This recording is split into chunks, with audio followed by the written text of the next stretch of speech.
chaque fois que j'explique dans une vidéo qu'un personnage trop puissant empêche une histoire d'avoir de véritables enjeux, il y a toujours un petit malin dans les commentaires pour me citer le contre-exemple. Saitama dans One Punch Man, le héros qui gagne tous ses combats en un seul coup de poing. Devenu un des plus gros noms de la Japanimation, le super-héros chauve invalide à lui seul tout argument contre les héros complètement surpuissants. Après tout, One Punch Man c'est trop bien, ton argument est invalide, va en prison, ne passe pas par la case départ, ne touche pas 20 000 francs. T'es vieux!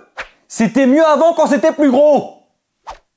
Ne sortez pas cette phrase de son contexte. Et à chaque fois que je vois cet argument, que ce soit quand je critique Superman ou Goku, je me dis la même chose. Vous avez rien pigé à One Punch Man en fait. Le thème principal du récit, c'est justement qu'être surpuissant, c'est chiant. Mais pourtant, il est vrai que le récit en lui-même n'est pas chiant et qu'il a des enjeux. Donc pourquoi Saitama fonctionne là où d'autres personnages surpuissants non? La réponse courte à cette question, c'est que Saitama doit être détesté. Ce qui est pas ouf comme réponse, mais c'est parce que j'ai pas encore développé mon argumentation, c'est à ça que sert le reste de la vidéo. Ce message est dédicacé aux personnes qui commentent avant d'avoir regardé la vidéo en entier. Sérieusement, c'est quoi le projet? Mais avant de commencer, voici un message de notre sponsor. On est de retour avec MyHéritage, le service d'histoire familiale numéro 1 en Europe. Mais on va justement pas rester en Europe parce que j'ai fait des découvertes de l'autre côté de l'Atlantique. J'avoue avoir passé quelques heures à éplucher les correspondances automatiques que le site a trouvées sur mes ancêtres après que j'ai simplement ajouté le nom de mes grands-parents, jusqu'à trouver une piste intéressante. J'en avais aucune idée, mais j'ai un arrière-grand-oncle qui a émigré aux États-Unis à la fin du 19e siècle. Et grâce aux désormais plus de 18 milliards d'enregistrements disponibles sur le site, j'ai retrouvé la trace de cet ancêtre. Dans un fichier de recensement de l'immigration de la Nouvelle-Angleterre, j'ai trouvé les traces du tonton Octave, qui a rejoint les États-Unis en 1896. Après l'avoir ajouté à mon arbre généalogique, j'ai poussé un peu les recherches. Ainsi, j'ai découvert qu'il a vécu dans la ville d'Adams, dans le Massachusetts, qui restera à jamais un nom d'état très rigolo. Chaussettes. Et grâce au record de match automatiquement suggéré par MyHéritage, j'ai découvert qu'il était devenu policier dans le comté de Litchfield, Connecticut. Il y a même un article de journal local qui mentionne une affaire où il a arrêté un conducteur fou qui avait foncé sur une profession de foi. Alors j'ai pas retrouvé de photo du tonton Octave, mais voici un policier de la même époque juste pour vous montrer comment vous pouvez restaurer des photos sur MyHéritage et même les animer. Regardez, il fait un clin d'œil ce coquinou. Si vous aussi vous voulez plonger dans votre histoire familiale et découvrir les secrets de votre généalogie, n'hésitez pas et rendez-vous sur MyHéritage en suivant le lien dans le commentaire épinglé et la description. Profitez des 14 jours d'essai gratuits qui vous donnent accès à toutes les fonctionnalités du site et bénéficiez même de 50% de réduction. Vos ancêtres n'attendent que vous. Un grand merci à MyHéritage et maintenant on retourne à la vidéo. Déjà, va falloir remettre un petit peu les pendules à l'heure. One Punch Man, avant d'être un manga et un animé ultra épique rivalisant avec les plus grands shonen, c'est une parodie. Ah, c'est marrant. En 2009, le mystérieux One commence à publier le webcomic original de One Punch Man qui est...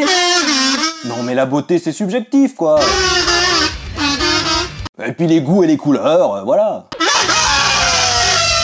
Ok, c'est dégueulasse. Bon. Le concept du webcomic est simple. Il pose la question de savoir ce qu'il se passe une fois qu'un héros de shonen a atteint la puissance maximale. Saitama est arrivé au niveau où chaque combat se termine en un seul coup de poing et l'histoire explore ce que ça implique pour les personnages et l'univers. Justement, c'est une exploration de l'idée communément admise qu'il ne faut pas avoir un héros surpuissant. Et comment on fait alors pour que ça marche? Eh ben on le fait pas. Bah ouais, parce que Saitama, malgré la cape, c'est pas un héros. C'est un anti-héros.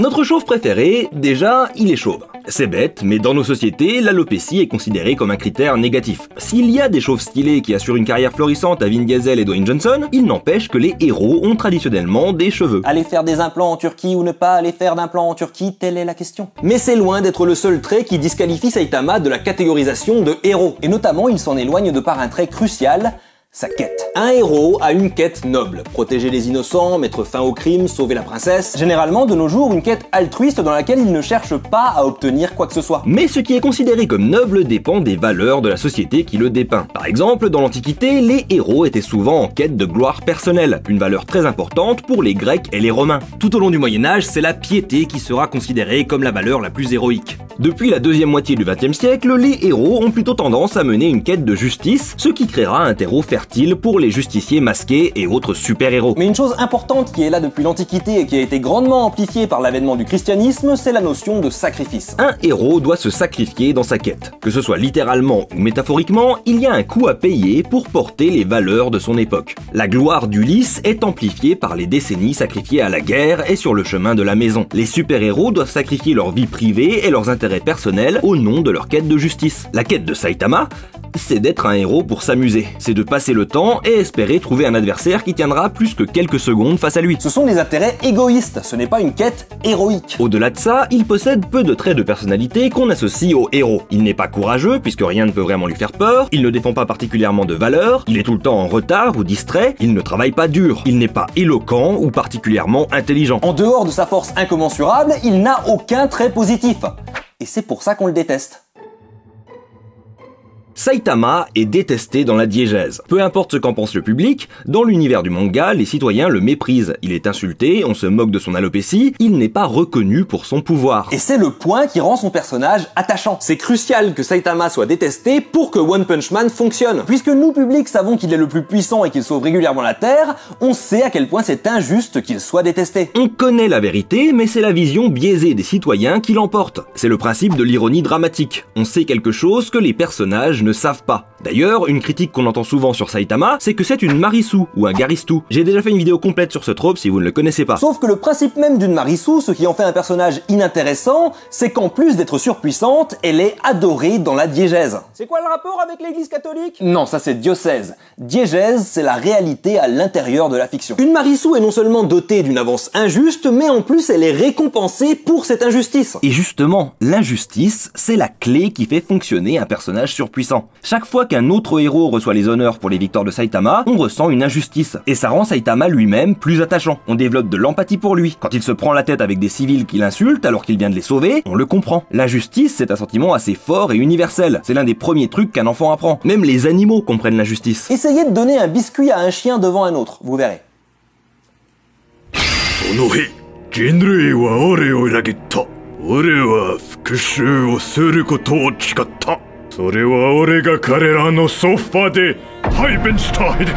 Alors forcément, ça nous enrage de voir Saitama qui, on le sait, est le plus fort et sauve des gens, n'être absolument pas respecté par ces mêmes gens qu'il a sauvés. Ils sont complètement abrutis, ces citadins. Non? Bah franchement, si on le regarde du point de vue de ces citadins, c'est pas si abruti. Comme j'ai dit, Saitama n'a pas vraiment les traits typiques d'un héros. Il ressemble même plutôt à un méchant de shonen. Un personnage qui agit pour des motivations égoïstes, qui est devenu puissant avec facilité, qui est un obstacle insurmontable, généralement, dans un shonen, c'est l'antagoniste. Saitama va à l'encontre des valeurs traditionnelles du héros de shonen. Il n'a pas de camarade, il n'a pas besoin de persévérer pour s'améliorer, il n'est ni innocent, ni idéaliste. C'est un mec qui fait une crise existentielle à 22 ans, qui décide de faire des pompes et des squats, et devient l'homme le plus puissant de la Terre par ennui. Dans n'importe quel manga, ce serait l'antagoniste. Et pour rappel, antagoniste, ça ne veut pas dire méchant. C'est juste quelqu'un qui s'oppose au protagoniste, un obstacle qui l'empêche d'accomplir son objectif. Et c'est ça le génie de One Punch Man, c'est qu'on suit l'histoire du point de vue d'un antagoniste justement. Chaque adversaire de Saitama a un objectif, souvent bien plus justifié que lui. Le tout premier monstre veut éliminer l'humanité parce qu'elle détruit la Terre en polluant. Et plus le manga avance, plus les adversaires de Saitama ont des backstories développées, des objectifs, des émotions, tandis que notre anti-héros reste un branleur surpuissant qui les défonce sans problème. C'est pour ça que c'est intéressant. C'est aussi pour ça que parmi les histoires les plus captivantes de Superman, on retrouve celle où il joue le rôle d'antagoniste. Le problème, c'est pas les personnages surpuissants, c'est les protagonistes surpuissants. Parce que c'est joué d'avance, on sait déjà qu'ils vont gagner, alors il n'y a pas d'enjeu. Ils n'évoluent pas, ils n'apprennent pas. Dans One Punch Man, on pourrait même dire que le protagoniste, c'est le reste du monde face à Saitama. C'est Genos qui apprend avec lui, c'est les autres héros qui découvrent l'étendue de son pouvoir, c'est les monstres qui se heurtent à lui. Les enjeux ne viennent pas de Saitama, mais de tous les autres personnages. C'est ça le vrai pouvoir d'un antagoniste, servir d'obstacle auquel on confronte la puissance, les valeurs et la détermination des protagonistes. Et quoi de mieux comme obstacle qu'un obstacle insurmontable? Alors quand quelqu'un vous dit que Saitama est un contre-exemple qui prouve que l'on peut écrire des héros surpuissants qui ne sont pas chiants, c'est pas vrai. Parce que Saitama n'a rien d'un héros. Ce qui ne veut pas dire que les héros surpuissants sont condamnés à être chiants. En faisant des personnages de soutien ou bien des obstacles pour d'autres personnages, ils deviennent intéressants. Ou mieux, en faisant en sorte que les enjeux ne dépendent pas de la puissance. Parce que là j'ai abordé le thème de la puissance, mais ça marche aussi avec l'intelligence. Un mystère avec un enquêteur qui est trop intelligent, ça peut vite devenir chiant aussi. Alors qu'un mystère avec un héros qui tape très fort, ça peut devenir fun. Les meilleures histoires de Superman ne le mettent pas face à des adversaires qu'il doit vaincre au combat, mais plutôt qui le trahissent, le manipulent, se servent de ses proches contre lui, ou alors qui ont de bonnes raisons de vouloir l'affronter. Saitama fonctionne parce que les enjeux de One Punch Man ne sont pas de savoir s'il va vaincre ses adversaires. Toute la blague repose sur le fait qu'il est incapable de perdre. C'est une déconstruction de l'escalade de la puissance typique des shonen. C'est un manga qui pose la question: